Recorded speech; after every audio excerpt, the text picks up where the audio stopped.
Ang North Korea ay napaka-conservative na bansa lalo na sa mga foreigners na gustong bumisita rito. Ang bansang ito ay may mahigpit na rules para sa mga foreign visitors. Ganun pa man, marami pa rin ang gustong makarating dito at makita kung papaano namumuhay ang mga tao sa misteryosong bansang ito. Ngayon, ibibigay ko na sa inyo ang 10 listahan ng best tourist spot sa North Korea. Umpisahan na natin sa number 10, Kumsusan Memorial Palace. Ang Kumsusan Memorial Palace ay matatagpuan sa northeast corner ng Pyongyang, North Korea. Nagsisilbi itong mausoleo ni Kim Il-sung na founder ng North Korea at lolo ni Kim Jong-un. Ito ay may sukat na 115,000 square meter. Isa ito sa pinakamalaking mausoleo na dinedicate para sa isang communist leader. Sa loob ng palasyong ito, nakahimlay ang katawan ni Kim Il-sung sa loob ng kwadradong salamin. Ganoon din sa anak nitong si Kim Jong-il.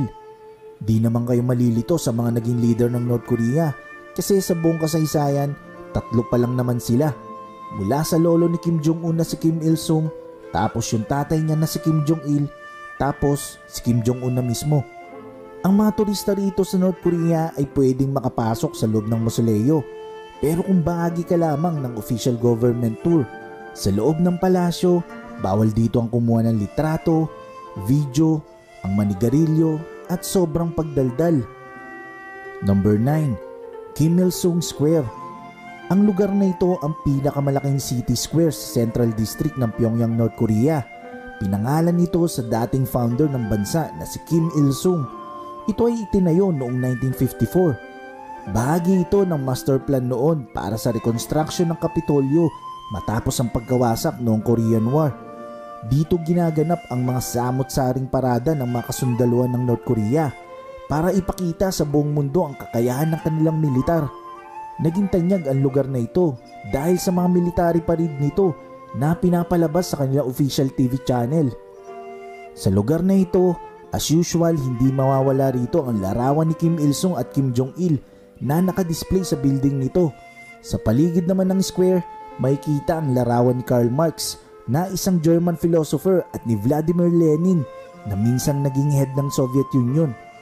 Ito ang pang-37 largest square in the world na may sukat na 75,000 square meters na kayang i-accommodate ang 100,000 na rallyista. Kaya welcome na welcome ang mga mahilig sa rally dito na gustong pumasyal sa Kim Il-sung Square. Number 8, North Korea Peace Museum. Ito ang building na itinayo para ganapin ang pagpirma sa Armistice Agreement noong July 27, 1953. Ito ay kasunduan na pansamantalang nagginto sa Korean War. Matatagpuan nito sa dating village ng Panmunjom sa North Hwanghae Province ng North Korea. Malapit ito sa mismong Joint Security Area. Ngayon, ito ay ginawa ng museum na dinarayo ng mga turista sa North Korea. Sa loob ng museum, matatagpuan ang palakol na ginamit sa pagpaslang ng sundalo ng North Korea kay US Army Captain Arthur Boniface at Lieutenant Mark Barrett noong 1976. Number 7, Tomb of King Tomyong. Ito ay isang mausoleo na matatagpuan sa Pyongyang. Dito matatagpuan ang puntod ng dating hari at nagtatag ng Koguryo na si Haring Jumong. Ang Koguryo ay isa sa 3 kaharian noon ng Korea. Sa lugar na ito, 63 ang nakalibing sa kaparehong panahon na nabuhay si Jumong. Noong 2004, kinilala ito ng UNESCO o United Nations Educational, Scientific and Cultural Organization at itinala bilang World Heritage na parte ng complex of Koguryo Tombs. Walang duda na ang Koguryo ay nasa North Korea dahil nasa North naman talaga ang kaharian ng Koguryo. Ang Baekje at Silla ay nasa South. Noong 1974 sa pamumuno ni Kim Jong-il, binuksan sa publiko ang puntod ni Haring Jumong bilang isang tourist attraction. Kung nais nyo mapanood video ko patungkol kay Jumong, i-click nyo lang yung link sa ibaba. Number 6, Arc of Triumph. Ito ay matatagpuan pa rin as usual sa Pyongyang, North Korea. Itinayo naman ito bilang paggunita sa tagumpay ng buong Korea sa minimiting kalayaan laban sa pananakop ng bansang Japan noong 1925 hanggang 1945. Ito ang pangalawang pinakamataas na triumphal arch sa buong mundo. Ang Arc of Triumph ay itinayo noong 1982 Bilang parangal na rin sa presidente noon at founder na si Kim Il-sung na bahagi ng militar na siyang nanguna para maging malaya ang Korea. Isa ito sa dinarayo ngayon ng mga turista. Number 5. Changbai Mountains. Ang kabundukan ng Changbai ay major mountain range sa Northeast Asia. Matatagpuan ito sa border ng China at North Korea. Ang bundok pa nga na ito ay umaabot pa sa Russia. Bahagi ng kabundukan ng Changbai ang Mount Baekdu o mas kilala sa Mount Baekdu ng North Korea. Ito ay isang active stratovolcano at pinakamataas na bundok ng Changbai. Ang Changbai ay binanggit sa unang verse ng de facto national anthem ng North Korea. Binanggit ito sa Korean name na Jangbek. Bagamat sa side ng China, ito ay isa ng tourist attraction. Sa side ng North Korea, dinedevelop pa ito para mas lalong ma-enjoy ng mga turistang pagpunta rito. Number 4. Juche Tower. Ang Juche Tower ay isang monumento sa Pyongyang, North Korea.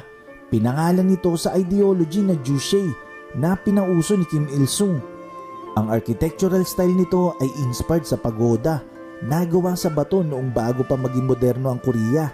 Meron itong taas na 170 meter na may elevator sa loob at isa ito sa pinupuntahan ng mga turista.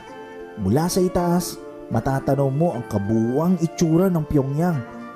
Ang Juche Tower ang pangalawa sa pinakamataas na monumental column sa buong mundo. Number 3. USS Pueblo. Ito ay isang spy ship mula sa United States na inatake at nakuha ng North Korean forces noong January 23, 1968. Ang pangyayaring ito ay kilala na sa panahon natin ngayon bilang Pueblo Incident. Ayon sa North Korea, ang barkong USS Pueblo ay pumasok sa territorial waters ng North Korea. Ito ay halos nasa 7.6 nautical miles lang ang distansya mula sa Ryo Island. At natagpuan pa sa logbook nito na ilang beses na sila nangimasok sa teritoryo.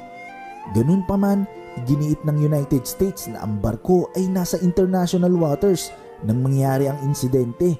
Lahat ng mga ebidensya na sumusuporta sa statement ng North Korea ay gawa-gawa raw lamang ayon sa United States. Noong 2013, inilipat ang barkong USS Pueblo sa gilid ng Potong River sa Pyongyang na ngayon isa ng museum na dinarayo na ngayon ng mga turista.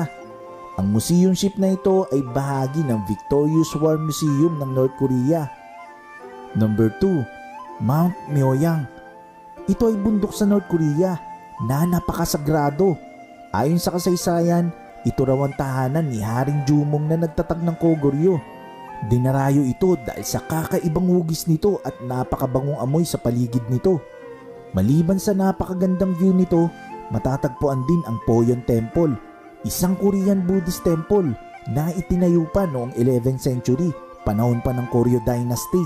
Noong 2009, kinilala ng UNESCO ang lugar bilang World Biosphere Reserve dahil sa cultural significance nito. Number 1. Koryo Museum.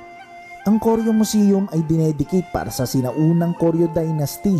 Ito ay dating Sungyo Academy, isang bigating eskwelahan noong panahon ng Koryo na pangunahing itinuturo rito ang Confucianism.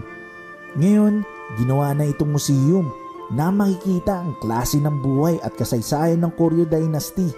Kung matatandaan sa mga dating video mula kay Jumong na bago itong maging Koryo, ang buong Korean Peninsula ay binubuo ng 3 kaharian. Kung di mo pa napapanood ang kwento ko tungkol dyan, ilalagay ko na lang ang link sa ibaba sa description box. Bonus, Cholima Statue. Ito ay isang estatwa sa Mansu Hill na matatagpuan sa Pyongyang. Nagmula ang term na Cholima sa isang Chinese mythological flying horse.